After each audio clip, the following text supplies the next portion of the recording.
로마서 11장 25절에서 36절 말씀입니다.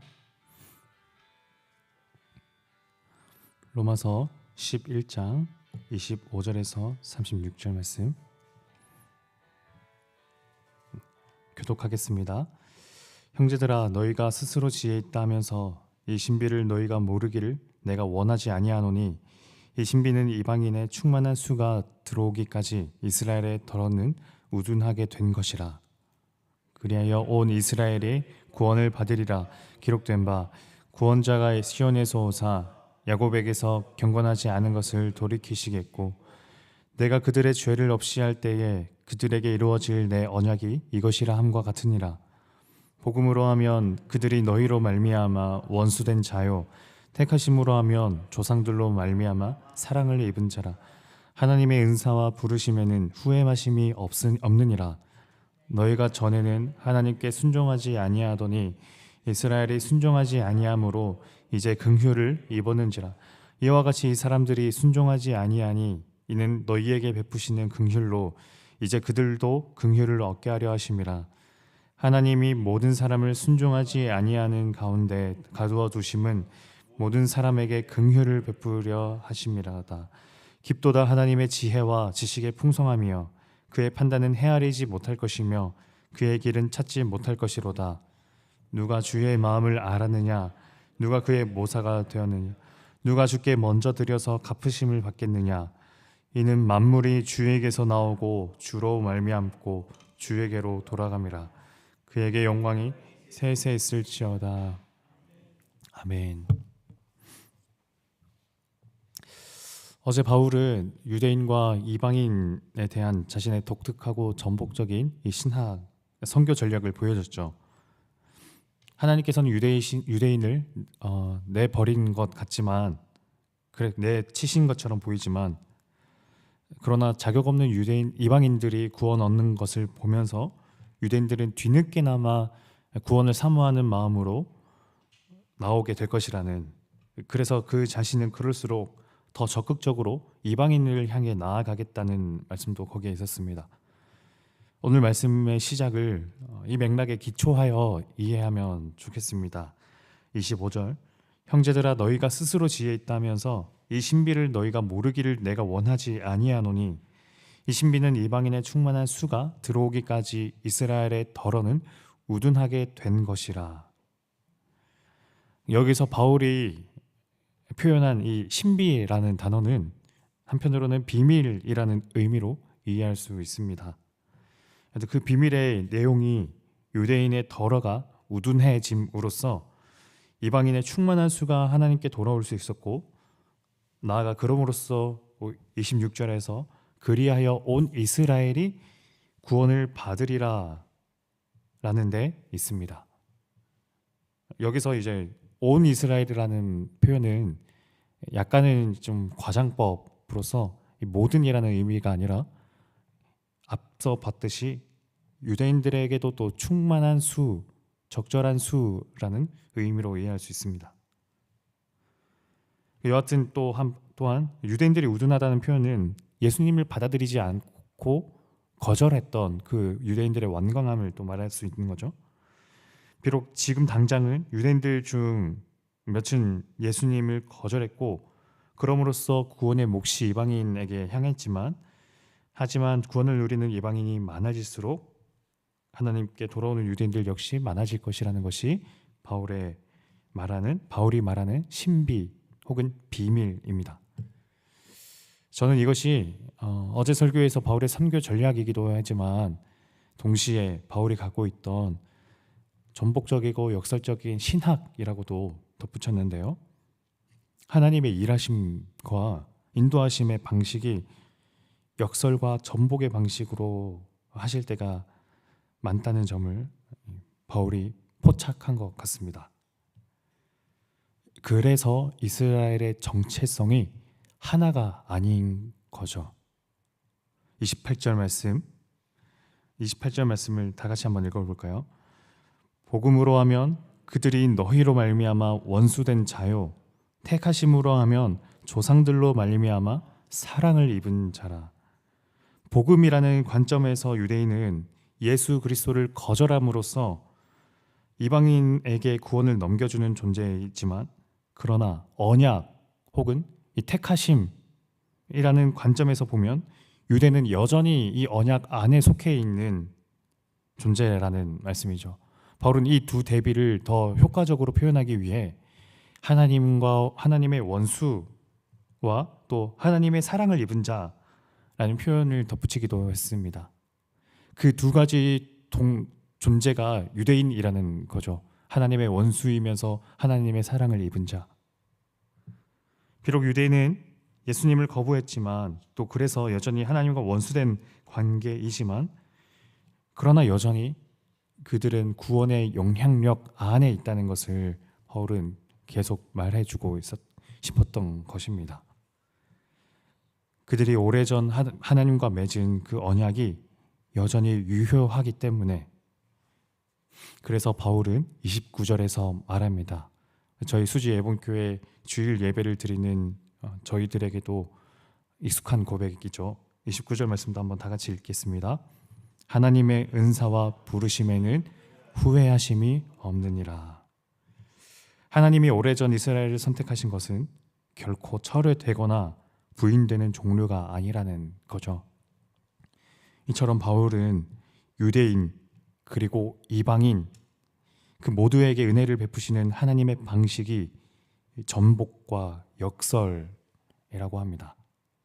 지금 당장은 유대인이 예수님의 원수로 있는 것 같지만, 오히려 이방인의 구원을 통해 다시금 구원을 소망하며 예수님께 나아오는 것처럼 이방인도 마찬가지여서, 이방인의 사고체계에서 하나님이라는 존재나 하나님의 뜻에 따라 거룩한 삶을 살아야겠다는 관념 자체가 없었지만, 그래서 처음부터 그들은 진노의 자녀들이었지만, 그러나 은혜를 건네주시는 하나님의 강권으로 인해 이방인들도 구원에 참여하게 될 수 있다는 것. 그래서 하나님과 원수된 모습이지만 오히려 그 자격 없음이라는 그 상태 자체가 하나님의 은혜를 받을 수 있는 가장 최적의 상태라는 그 역설과 그 전복의 방식이 하나님이 은혜를 베푸시는 방식입니다. 그리고 하나님은 그 방식을 유대인과 이방인에게만이 아니라 저희들에게도 동일하게 베푸셔서, 저희도 이 역설과 전복의 은혜를 얼마나 많이 누리고 있는지 모르죠. 바울의 이 유명한 고백은 바로 이 시각 또한 이 신학에서 비롯되었습니다. 고린도 후서 6장 9절에서 10절 말씀을 제가 읽어드리겠습니다. 무명한 자 같으나 유명한 자요, 죽은 자 같으나 보라 우리가 살아있고, 징계를 받는 자 같으나 죽임을 당하지 아니하고, 근심하는 자 같으나 항상 기뻐하고, 가난한 자 같으나 많은 사람을 부요하게 하고, 아무것도 없는 자 같으나 모든 것을 가진 자로다. 그러므로 성도의 고난은 고난 자체만으로 이해되어서는 안 됩니다. 그 고난을 통과하며 이루실 그 하나님의 은혜, 그 고난을 정복하여서 도리어 하나님의 선하고 아름다우심이 드러나게 될 수도 있는 거죠.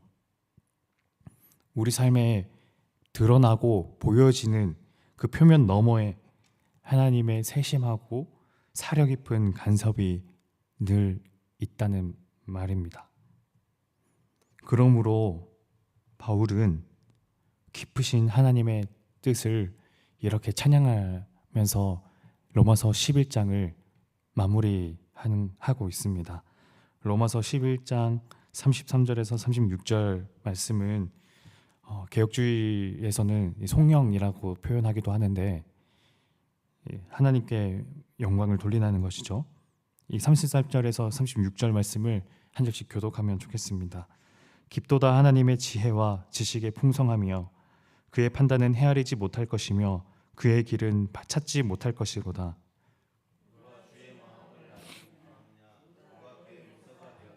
누가 주께 먼저 드려서 갚으심을 받겠느냐?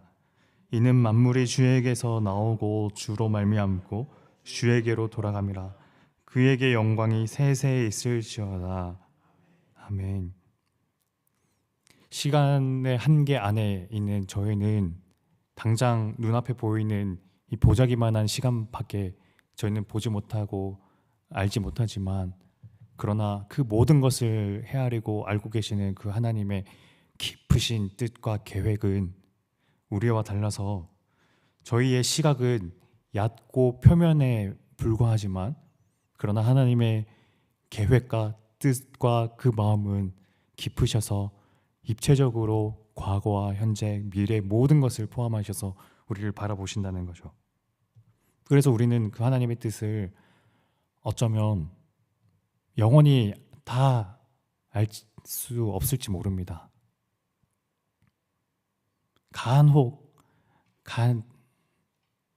간신히 조금 우리에게 현재 주어지는 그 은혜의 조각 한 자락을 이해할 따름이겠죠. 그래서 그 하나님의 뜻이 이해되지 않아서 때로는 저희가 속상하거나 힘들 수도 있겠지만, 도리어 이 바울의 관점에서 보면 그래서 더 다행이라고도 생각되기도 합니다. 하나님께서 우리를 바라보시는 시선이 얕으시지 않으셔서 한계와 편견의 영향을 받는 저희가 이 타인을 생각하는 방식이 아니라 보이는 표면 너머를 봐주시는 그 하나님의 시선이 저희들에게 비추어 주시니, 저희는 그것이 얼마나 감사한지요. 그리고 저희들에게 일어나는 매 순간 베푸시는 그 은혜의 깊이를 저희가 다 헤아리지 못하기 때문에 얼마나 감사한지요. 오늘 나에게 이런 일이 있음을 통해서 이것이 또 내일 어떻게 영향을 미칠지 우리는 이해하지 못해서 감사합니다. 이 고백으로 하나님께서 우리에게 은혜 베푸시는 이 역설과 전복의 방식처럼 저희도 저희들에게 당장 이해되지 않는 그 일로 인해 오히려 하나님께 감사해하며 나아가는 오늘 저희 성도님들 되시면 좋겠습니다.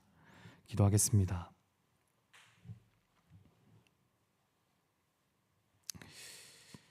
하나님, 저희는 그 하나님의 저희들을 향한 하나님의 시선과 또 하나님의 깊이와 그 마음을 온전하게 다 이해하지 못합니다. 가끔은 이 사실이 때로는 속상하거나 마음 아픈 일로 또 다가오기도 하겠지만, 오히려 그래서 더 감사한 경우도 있습니다. 제게 일어나는 그 일이 이해되지 않아서, 이 일이 어떤 영향력을 앞으로 끼칠지 몰라서 그래서 더 하나님의 세심한 인도하심을 기대할 수 있고, 또 그리고 우리가 예상하지 못하는 방식으로 하나님께서 저희를 이끌어 주신다는 것을 저희가 믿으며 나아가며, 그럼으로써 저희의 믿음이 조금씩 더 자랄 수 있기 때문입니다. 하나님을 향한 저희 믿음이 이 날이 갈수록 더 강건하게 하시고 굳세져서 저희들에게 일어나는 그 모든 일이라는 그 재료로 만드실 그 하나님의 선한 뜻을 저희가 기대하며 나아갈 수 있도록 도와주옵소서. 예수님 이름으로 기도드립니다. 아멘. 두 가지 기도 제목 놓고 기도하면 좋겠습니다. 삶에서 일어나는 눈으로 보이는 그 너머의 풍성하게 예배해 두신 그 하나님의 은혜를, 그 깊으신 은혜를 저희가 발견할 수 있도록 하옵소서. 또 그리고 각 가정과 그 직장 안에 하나님과의 그 사랑이라는 관계처럼 저희들도 가정 안에서 직장 동료에게도 또 그 사랑의 관계를 또 맺을 수 있도록 해달라고, 또 우리 각자 가져온 기도 제목 가지고 함께 기도하며 나아가겠습니다.